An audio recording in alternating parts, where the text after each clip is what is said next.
ইতিহাসে এমন কিছু দিন আছে যেগুলি উৎসব হওয়ার কথা, আনন্দ হওয়ার কথা, কিন্তু সেগুলি রক্তে লেখা হয়ে গেছে। 1997 সালের 11ই ফেব্রুয়ারি ত্রিপুরার এমন একটি কালো রাত ছিল। ত্রিপুরার অনেক স্কুলে প্রস্তুতি চলছিল সরস্বতী পূজার। ছোট ছোট মেয়েরা শাড়ি বের করে রেখেছে, কারো শাড়ি বড় হয়ে গেছে, কারোর ব্লাউজ ছোট করে সেলাই করা হচ্ছে। কেউ ভাবছে খিচুড়ি খাবে, প্রসাদ নেবে, অঞ্জলি দেবে, কেউ ভাবছে বন্ধুদের সাথে ছবি তুলবে, কিন্তু তারা জানতো না পরদিন সূর্য ওঠার আগেই তাদের পৃথিবী শেষ হয়ে যাবে, তাদের স্বপ্ন ধূলিসাৎ হয়ে যাবে এবং তাদের ভবিষ্যৎ রক্তে লেখা হবে। ত্রিপুরার আগরতলার কাছেই একটি ছোট গ্রাম জারুল বাছাই, 1997 সালের 11 ফেব্রুয়ারির সেই কালো রাত এক সশস্ত্র জঙ্গি নরপিশাচ সেই গ্রামকে ঘিরে ফেলে। তারপর শুরু হয় এমন এক হত্যাকাণ্ড যার স্মৃতি আজও মানুষ ভুলতে পারে না।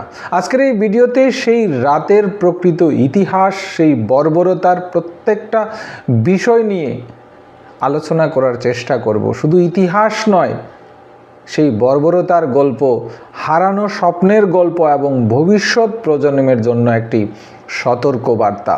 নমস্কার সবাইকে। সরস্বতী পূজার আগের রাত, জারুল বাছাই গণহত্যার হারানো মানুষগুলির ইতিহাস এবং ত্রিপুরার এক অমোচনীয় ইতিহাস। তাহলে আর দেরি না করে শুরু করা যাক। Welcome to my channel history IQ. Tripura এবং 90-এর দশকে অশান্ত সময় ছিল। 1990-এর দশক ত্রিপুরার এক যুগ সন্ধিক্ষণে দাঁড়িয়েছিল। 1990-এর দশক ছিল ত্রিপুরার জন্য অত্যন্ত কঠিন সময়। রাজনৈতিক অস্থিরতা, জাতিগত উত্তেজনা এবং সশস্ত্র সংগঠনের কার্যকলাপ রাজ্যটিকে দীর্ঘ সময় অশান্ত করে রেখেছিল।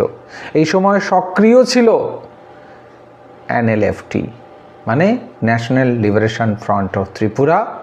তারপরে আরেকটি জঙ্গি সংগঠন, সেটা হচ্ছে ATTF, এবং তার থেকে ভেঙে হয়েছে টাইগার ফোর্স। ত্রিপুরার প্রত্যন্ত গ্রামগুলি, বিশেষ করে বাঙালি অধ্যুষিত গ্রামগুলি, প্রায় সময় হয়ে উঠত তাদের টার্গেট।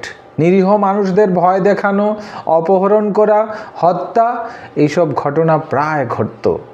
এই ভয়াবহ পরিবেশের মধ্যেই ঘটছিল আরেকটি নরপিশাচমূলক ঘটনা, একটি হত্যার ঘটনা, এবং তা ছিল সরস্বতী পূজার ঠিক আগের দিন 1997 সালের সেই 11ই ফেব্রুয়ারির জারুল বাছাইয়ের গণহত্যা।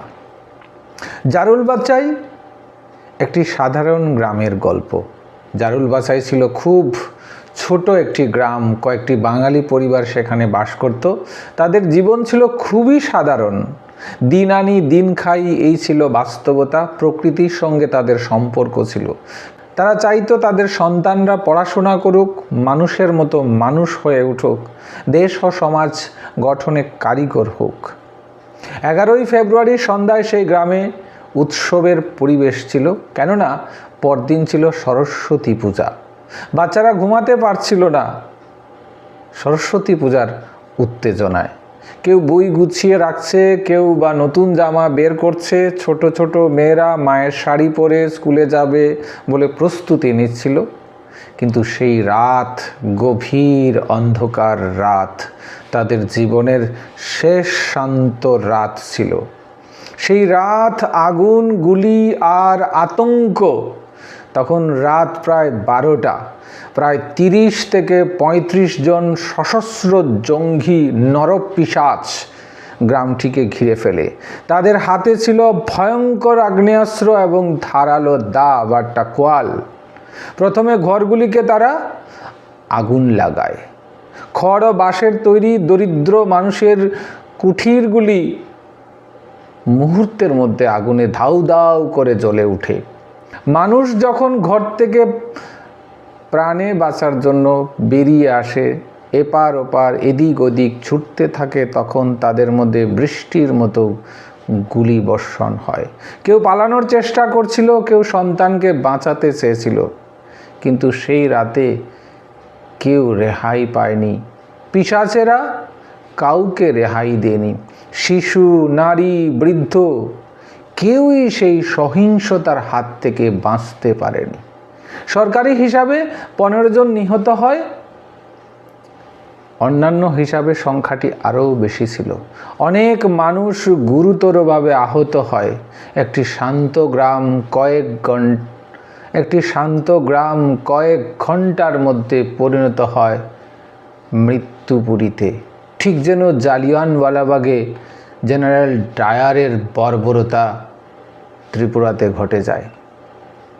পরদিন এই সংবাদকে সংগ্রহ করার জন্য বিভিন্ন সাংবাদিকেরা সেখানে ভিড় জমায়। দৈনিক সংবাদ, সেন্দন পত্রিকা, অন্যান্য পত্রিকা আজকালকার দিনের মতো এত বেশি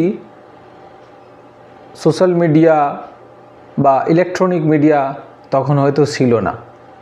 তারা যা দেখেছিলেন তা তাদের জীবনের অন্যতম ভয়াবহ অভিজ্ঞতা হয়ে থাকবে।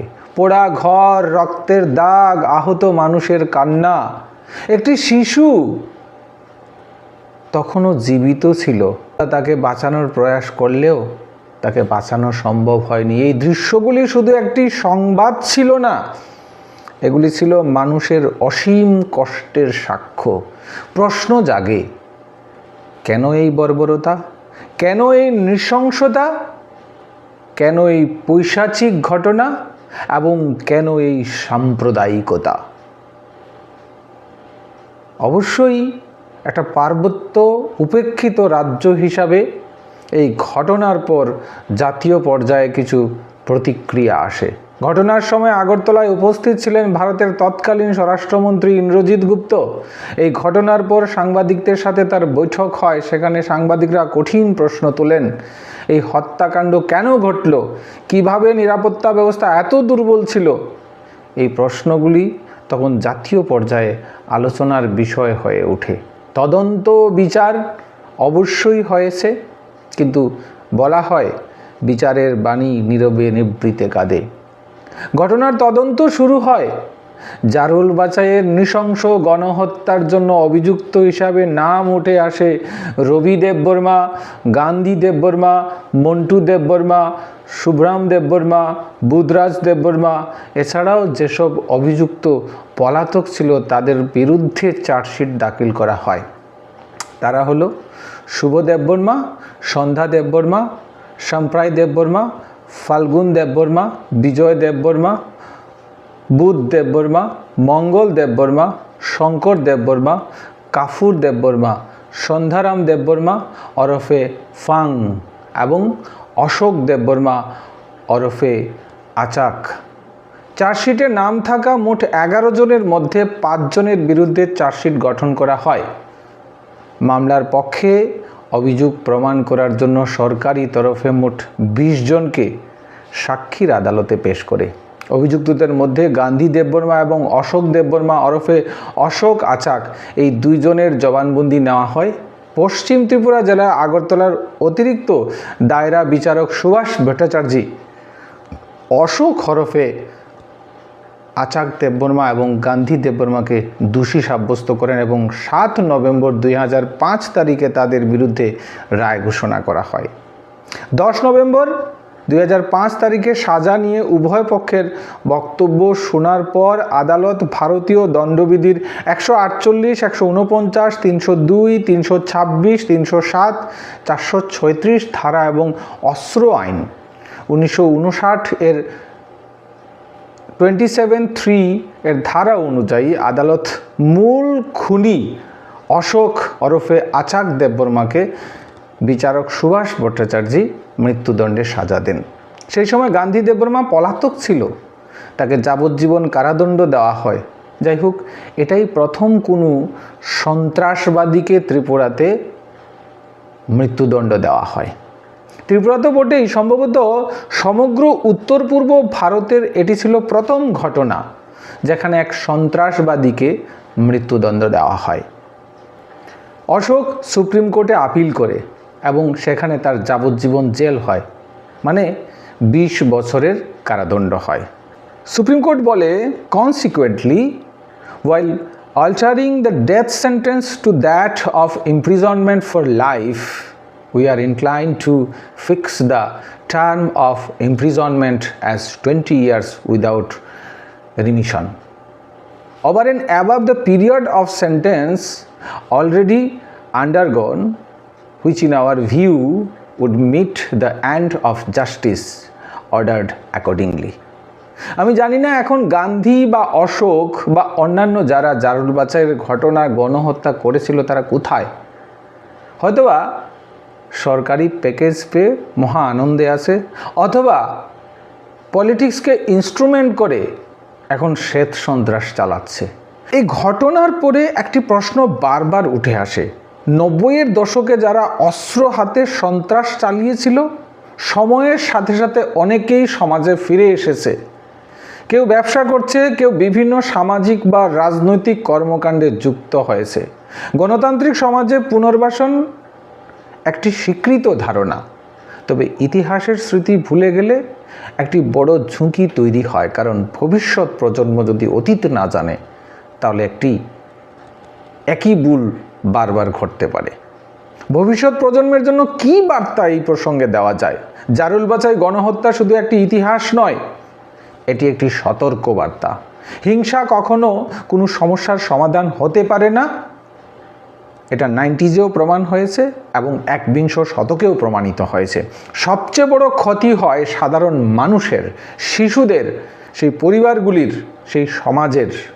তাই ইতিহাস মনে রাখা জরুরি, ঘৃণা নয়, সত্য জানার জন্য, যাতে ভবিষ্যৎ প্রজন্ম এমন একটি সমাজ গড়ে তুলতে পারে যেখানে কোনো উৎসবের আগের রাত আর কোনো রক্তে লেখা ইতিহাস তৈরি না হয়।